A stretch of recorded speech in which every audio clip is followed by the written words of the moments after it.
আজ যখন টিউশনি করে আসছিলাম তখন দেখলাম ঋতু সজীব মানে আমার চাচাতো ভাইকে কিস করতেছে। আমি তাদের সামনে গিয়ে বললাম, ছি ঋতু, এগুলো কি করে করতে পারিস, ছি। এইসব বলে আমি তাদের সামনে গিয়ে বললাম, তোরা রিলেশন করিস ঠিক আছে, তোরা বিয়ের আগে কেন এইসব করতেছিস, এইসব ভালো না। তখন ঋতু আমাকে কষে ঠাস ঠাস করে চড় মারলো আর বলতে লাগলো, ছোট লোকের বাচ্চা, তো সাহস কি করে হলো আমাদের ব্যক্তিগত ব্যাপারে কথা বলা? ছোট লোক আমাদের কাজে নাক গলাতে আসবি না। তাই আমি অপমানিত হয়ে চলে আসলাম বাড়িতে। বাড়িতে এসে কলিং বেল দিলাম, তখন খালা দরজা খুলে দিয়ে বলতেছে, কি রে বাবা, তোর কি হলো? আমি বললাম, না খালা, আমার কিছু হয়নি। আমি রুমে গেলাম, রুমে গিয়ে খাটে শুয়ে ভাবতেছি আজকে আমার সাথে কি হলো। হঠাৎ ঋতু আমার রুমে কেন জানি এসে জামা কাপড় ছিঁড়তে লাগলো আর চিৎকার করতে লাগলো। আমি বললাম, ঋতু, এগুলো কি করছিস? এগুলো করিস না, দয়া করে, সবাই আমাকে খারাপ ভাববে। ঋতু বলল, তোকে অনেক সহ্য করেছি, আর না, তোকে আমি এই বাড়ি ছাড়া করব।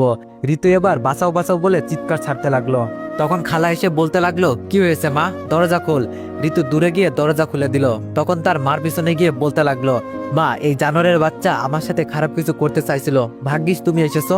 ঋতুর কথা শুনে খালা আমার দুই গালে ঠাস ঠাস করে দুইটা চড় বসিয়ে দিল। আমি খালার পায়ে ধরে বলতে লাগলাম, খালা বিশ্বাস করো, আমি কিছু করিনি। ঋতু সব মিথ্যা বলতেছে, খালা বিশ্বাস করো। খালা বলল, চুপ, তোকে আমি নিজের ছেলের মতো করে দেখি, আর তুই, ছি, তুই আমার মেয়ের সাথে এই কাজ করলি, বেরিয়ে যা আমার বাসা থেকে। তারপর আমি আর কিছু না বলে মাথা নিচু করে আমার প্রয়োজনীয় জিনিসপত্র নিয়ে বাড়ি থেকে বাইরে আসার আগে খালাকে উদ্দেশ্য করে বললাম, খালা, আমি কিছু করিনি, তুমি এটা একদিন ঠিকই বুঝতে পারবে, তবে সেদিন আমি থাকবো না। তারপর ঋতুকে বললাম, তোকে আমি নিজের বোনের চোখে দেখতাম, তুই যে কাজ করলি তাতে তোকে আমি কখনোই ক্ষমা করব না। তারপর আমি এইসব বলে বাড়ি থেকে বেরিয়ে আসলাম আর ভাবতে লাগলাম, কোথায় যাব, এখন আমার তো কেউ নেই। ও, কিছু বুঝতেছেন না তো? তাহলে চলুন আগে কি হয়েছে আপনাদের বলি। তার আগে আমার পরিচয় দিই, আমি অনিক আহমেদ। আমি ইন্টার দ্বিতীয় বর্ষে পড়ি। আমার বাবা মা অনেক আগেই মারা গেছে। যখন আমি ছোট ছিলাম তখন একটা সড়ক দুর্ঘটনায় আমি খালার বাসায় ছিলাম। আমি বেড়াতে যাচ্ছিলাম আর মা বাবা আমাকে বেড়াতে খালার বাসায় দিয়ে আসার সময় এই দুর্ঘটনা হয়, তাই বেঁচে গেছি। আমার খালার নাম রুমানা আক্তার, একটা মেয়ে আছে নাম ঋতু, সে আমার ছোট 2 বছরের। খালু বিদেশে থাকে, খালুর নাম তারেক মিয়া। আমার চাচা চাচি আছে, তবে তারা আমাকে বের করে দিয়েছে আমার বাবার সম্পত্তি দখল করে। আমার খালু কিছু বলতে পারেনি, কারণ আমার চাচা একজন এমপি, নাম মতিউর রহমান। চাচার একটা ছেলে আছে, তার নাম সজীব, আর চাচির নাম রাহেলা বেগম। যাক, এখন গল্পে আসা যাক। খালা আমাকে অনেক ভালোবাসে, আর ঋতু মানে আমার খালাতো বোন আমাকে সহ্য করতে পারে না, আমাকে অনেক কষ্ট দেয়। বাসা থেকে বের হয়ে পথে আনমনে হাঁটতেছি আর ভাবতেছি, তখন মনে মনে ভাবলাম কলেজের পাশে একটা ম্যাচে উঠবো, কারণ ওই দিন একটা বাসার নিচে দেখেছিলাম বাসা ভাড়ার সাইনবোর্ড। ম্যাচের ভাড়ার কোনো চিন্তা নেই, কারণ আমি 3টা টিউশনি পড়াই, যেই ভাবা সেই কাজ। ম্যাচে উঠে কিছুক্ষণ রুমটা সাজাতে সাজাতে দুপুর হয়ে গেল, তাই নিচের দোকান থেকে কিছু খাবার নিয়ে আসলাম। ও, বলে দিই, কাল মাস শেষ হয়েছে, টিউশনির বেতন পেলাম, তাই আর কোনো টাকা নিয়ে চিন্তা হয়নি। ম্যাচে এসে খাবার খেয়ে জোহরের নামাজ পড়ে বিছানায় গায়ে এলিয়ে দিয়ে ভাবতে লাগলাম, কেন আমাকে ঋতু মিথ্যা অপবাদ দিল? আর খালা তো আমাকে নিজের ছেলের মতোই ভাবে, সে কেন বিশ্বাস করে নিল? নিবেই বা না কেন? তার নিজের মেয়ের কথা তো আর কেউ অবিশ্বাস করবে না। আর বলতেছি, হাই রে দুনিয়া, আজ আমার কেউ নাই বলে, আমি এতিম বলে, আজ যদি আমার বাবা মা বেঁচে থাকতো তাইলে হয়তো খালা তার মেয়ের সাথে আমার বিয়েটা দিতে চাইতো। এইসব ভাবতে ভাবতে ঘুমিয়ে গেলাম। সন্ধ্যায় ঘুম থেকে উঠে কিছুক্ষণ ছাদে হাঁটাহাঁটি করলাম। ও, আপনারা ভাবতে পারেন আজ টিউশনিতে যাই নাই কেন। আজ শুক্রবার ছিল, তাই টিউশনি করাতে যাইনি। সন্ধ্যায় মাগরিবের নামাজ পড়ে এসে কিছুক্ষণ পরে নিচের দোকান থেকে কিছু খেয়ে ঘুমিয়ে গেলাম। পরের দিন ভোরে আজান শুনে উঠে নামাজ পড়তে গেলাম বাড়ির পাশে মসজিদে। নামাজ পড়ে বেশ কিছুক্ষণ হাঁটাহাঁটি করলাম। ফজরে নামাজ পড়ে সকালে ঠান্ডা আবহাওয়ায় হাঁটাহাঁটি করলে মনে দুঃখ কষ্ট চলে যায়। তারপর দোকান থেকে কিছু খেয়ে 7টে একটা টিউশনি করাতে গেলাম। সেখান থেকে এসে কলেজে গেলাম। সেইখানে গিয়ে দেখি আমার বন্ধু আবির এখনো আসেনি। ও, আপনাদের তো আমার বন্ধু আবিরের কথা বলা হয়নি।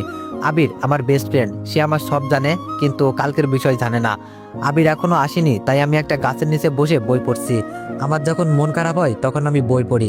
কিছুক্ষণ পর আবির আসলো আর বলতে লাগলো, কিরে অনিক, কখন আসলি? আমি বললাম, এই তো একটু আগে। আবির বলল, কিরে, তোর মন খারাপ কেন? আমি বললাম, কই, আরে না, এমনি। আবির বলল, তুই আমার কাছে মিথ্যা বলিস কেন? কাল কল দিলাম ধরলি না, আজ আসার সময় কল দিলাম, আর এখন বসে বই পড়ছিস, কি হলো আমাকে বল, যদি বন্ধু মনে করিস। আমি মন খারাপ করে তাকে সব বলতে লাগলাম। বলার সময় আমার চোখ দিয়ে পানি পড়তে লাগলো। তখন আবির আমার চোখের পানি মুছে দিয়ে বলতে লাগলো, দেখ, মন খারাপ করিস না, এগুলো ভুলে তুই নিজেকে গড়ে তোল, যাতে সবাই তোকে দেখতে পারে। আমি বললাম, আমি আবিরকে জড়িয়ে ধরে অনেক কাঁদলাম, পরে নিজেকে স্বাভাবিক করে নিলাম। আবির বলল, বন্ধু তুই এখানে থাক, আমি একটু ওয়াশরুম থেকে ঘুরে আসি। আমি বললাম, শালা বাড়ি থেকে করে আসতে পারিস না? আবির এই বলে চলে গেল। আর আমি তখন সময় দেখি 9টা 50 বাজে, তাই আর দেরি না করে ক্লাসরুমের দিকে হাঁটা ধরলাম। হঠাৎ কারোর সাথে যেন ধাক্কা খেয়ে দুইজন পড়ে গেলাম। তাই তাড়াতাড়ি করে উঠে গিয়ে কার সাথে ধাক্কা গেলাম তা খেয়াল করিনি। যখন আমি সরি বলতে যাব সামনে তাকিয়ে দেখি রুহি। আমি তো ভয়ে শেষ। এখন আমার কি হবে এগুলো ভাবতাছি। রুহি হলো মা বাবার একমাত্র সন্তান, অনেক বড় লোক, তাই তার অনেক অহংকার। এইসব ভাবতাছি আর আল্লাহর কাছে বলতেছি, আল্লাহ আমাকে এইবারের মতো বাঁচিয়ে নাও। রুহি তখন ঠাস ঠাস করে দুইটা থাপ্পড় বসিয়ে দিয়ে বলতেছে। রুহি বলল, ছোট লোকের বাচ্চা, তোর সাহস কি করে হয় আমাকে ধাক্কা দেওয়ার? শালা লুচ্চা, মেয়ে দেখলেই গায়ে পড়তে মন চায় তাই না? এইসব কথাগুলো রুহি জোরে বলার কারণে সবাই আমার দিকে তাকিয়ে আছে। আমি মাথা নিচু করে বললাম, সরি, আসলে আমি দেখতে পাইনি। রুহি বলল, তোর শরীর গুষ্টি কিলাই, শালা ক্ষেত, তোদের মতো ছেলেদের আমার চেনা আছে, মেয়ে দেখলেই খালি গায়ে পড়তে মন চায়। এই বলে রুহি চলে গেল আর আমার চোখ দিয়ে পানি পড়তে লাগলো। আর বলতে লাগলাম, সামান্য কিছুর জন্য আমাকে সবার সামনে এইরকম অপমান না করলেও পারতো। এগুলো মনে মনে বলছি আর হাঁটতেছি। তাই তাড়াতাড়ি চোখের পানি মুছে ক্লাসরুমে গেলাম। ক্লাসরুমে গিয়ে সোজা আবিরের পাশে বসলাম। অন্যদিকে রিমি, রুহির বান্ধবী, বলতে লাগলো, রুহি, তুই ছেলেটাকে শুধু শুধু কথা শুনাইলি, তার কোনো দোষ ছিল না রে। রুহি বলল, তুই চুপ করবি? তোর কেন ওই ছোট লোকের প্রতি দরদ হইতাছে? রিমি বলল, এখানে দরদের কি আছে? দেখ, তুই যেমন মানুষ, সেও একজন মানুষ। শুধু ব্যবধান হলো তুই কোটিপতির মেয়ে আর ছেলেটা গরিব। তাছাড়া দেখ ছেলেটার কত মায়া লাগে। রুহি বলল, দেখ, আমাকে জ্ঞান দিতে আসিস না। ছেলেটাকে আমার একদম সহ্য হয় না, কারণ সে গরিব। আর বললি না ছেলেটাকে কত মায়া লাগে, তাহলে তুই গিয়ে প্রেম কর। রিমি বলল, তোকে বোঝাতে আর পারবো না, তো যা ইচ্ছা তাই কর। অন্যদিকে আবির বলল, কিরে, তোকে আবার ওই অহংকারী মেয়ে অপমান করলো? তুই যদি ইশারা করে না বলতি তাহলে ওরা আর্ধেক কি করতাম? আমি বললাম, ছাড় না ভাই, ওরা বড় লোক, ওরা দাতা করতে পারে, এখন বাদ দে, সারাচ্ছে ক্লাস কর। একে একে সব ক্লাস করে বাইর হয়ে আমি আর আবির ক্যান্টিনে গিয়ে খেতে বসলাম। খাওয়া শেষ। আবির বলল, বন্ধু তুই বাইরে গিয়ে দাঁড়া, আমার একটা কল আসছে, কথা বলে বিল দিয়ে আসছি বলে চলে গেল। আমি বললাম, আচ্ছা ঠিক আছে বলে বাইর হয়ে কিছুক্ষণ মাথা নিচু করে হাঁটার পরে যেই না গাছতলার কাছে যাব তখন কে যেন ল্যাং মেরে দিল। আমি তাল সামলাতে না পেরে নিচে পড়ে গেলাম। সবাই হাসাহাসি করতে লাগলো। আমি লজ্জায় মাথা নিচু করে আসি। খেয়াল করলাম যে ল্যাং মারলো সে আর কেউ নয়, রুহি।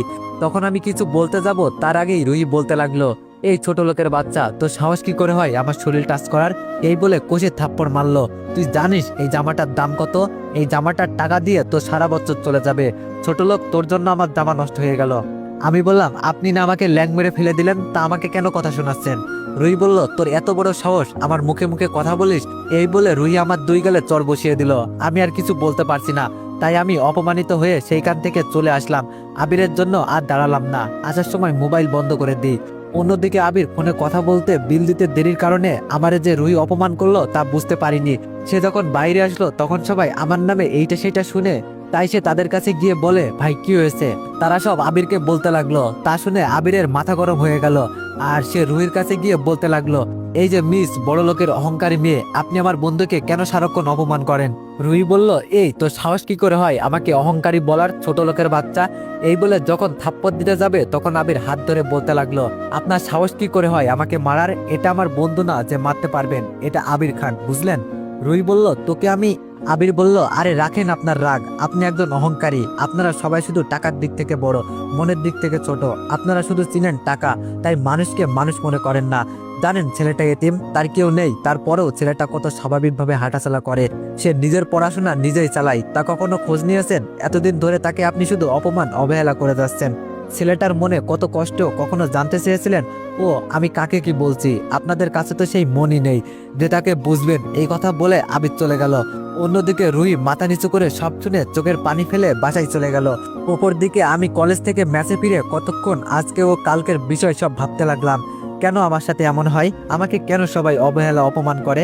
মাঝে মাঝে মনে হয় নিজেকে শেষ করে দিই, তাতে যদি সবাই শান্তি পায়। যদি আত্মহত্যা মহাপাপ না হতো হয়তো তাহলে আরো আগে নিজেকে শেষ করে দিতাম। আবারও ভাবতে লাগলাম, আল্লাহ যা করেন ভালোর জন্যই করেন, হয়তো আজকে দুঃখটা একদিন খুশিতে পরিণত হবে। এইসব ভাবছি তখন কানে শুনলাম জোহরের আজান। তাই আর দেরি না করে গোসল করে নামাজ পড়ে হোটেল থেকে কিছু খেয়ে নিই। মোবাইলটা হাতে নিয়ে খুলতে যাব কিন্তু খুলিনি। অন্যদিকে আবির কল দিয়ে যাচ্ছে কিন্তু মোবাইল বন্ধ পায়। আর আবির মনে মনে ভাবে, ছেলেটা আবার নিজের কিছু করে ফেলে নাই তো? তাড়াহুড়োতে তার বাসার ঠিকানা নিতে ভুলে গিয়েছে, নাইলে এখন যেতে পারতাম। এইদিকে আমি কিছুক্ষণ আরাম করতে লাগলাম আর ভাবতেছি কিছুদিন কলেজে যাব না। আর 3 মাস পর ফাইনাল এক্সাম, আবার পরে কলেজ মিস করা যাবে না। তাই এখন কয়দিন কলেজে যাব না। এইসব ভাবতে ভাবতে 3টা বেজে গেল। তাই কিভাবে মোবাইলটা খোলাতেই দেখলাম আবিরের 100+ কল। এটা দেখেই আমি অবাক। আবির আবার কেন ফোন দিল এগুলো ভাবতে ভাবতে আবির আবার কল দিল। আমি দেরি না করে কল ধরলাম, সাথে সাথে আবির বলতে লাগলো, এই তোর মোবাইল বন্ধ কেন ছিল? এই তুই কোথায়? তোর কিছু হলো না তো? নিজের কিছু করে ফেলিস নাই তো? তোর ঠিকানা দে। আমি বললাম, আরে আবির শান্ত হবি তো, এত প্রশ্ন একসাথে করলে কিভাবে উত্তর দিব? একটা একটা করে প্রশ্ন কর। আর তুই এগুলো কি আবল তাবল বলছিস? আমি একদম ঠিক আছি, আমার মোবাইলে চার্জ ছিল না তাই বন্ধ হয়ে গেছে, আর চার্জে দিয়ে ঘুমিয়ে গিয়েছিলাম, আমার কিছু হয়নি, আমি ঠিক আছি। মিথ্যা বললাম, কারণ তা না হলে সে এটা সেটা জিজ্ঞেস করবে। আবির বলল, এই আমি কিছু শুনতে চাই না, তুই এখনই আমার বাসার ঠিকানা দে, আমি এখন যাব তোর কাছে। আমি বললাম, আচ্ছা ঠিকানা নে, আর এখন আশা লাগবে না, আমি এখন টিউশনি করাতে যাব। আবির বলল, আচ্ছা ঠিক আছে, বাই, আল্লাহ হাফেজ। আমি কল কেটে ফ্রেশ হয়ে টিউশনি পড়াতে গেলাম। সেখানে 4:30 পর্যন্ত টিউশনি পড়িয়ে চলে আসলাম মসজিদে, যেখানে আসরের নামাজ পড়িয়ে আরেকটা টিউশনিতে গেলাম। সেখানে সন্ধ্যা পর্যন্ত পড়িয়ে মাগরিবের নামাজ পড়ে ম্যাচে এসে পড়তে লাগলাম। মনে মনে বললাম, আজ আর ডিনার করতে হবে না, কারণ টিউশনিতে যে নাস্তা দিয়েছে তা দিয়ে আমার পেট ভরে গেছে। আর কিছুক্ষণ পরে ঘুমিয়ে গেলাম।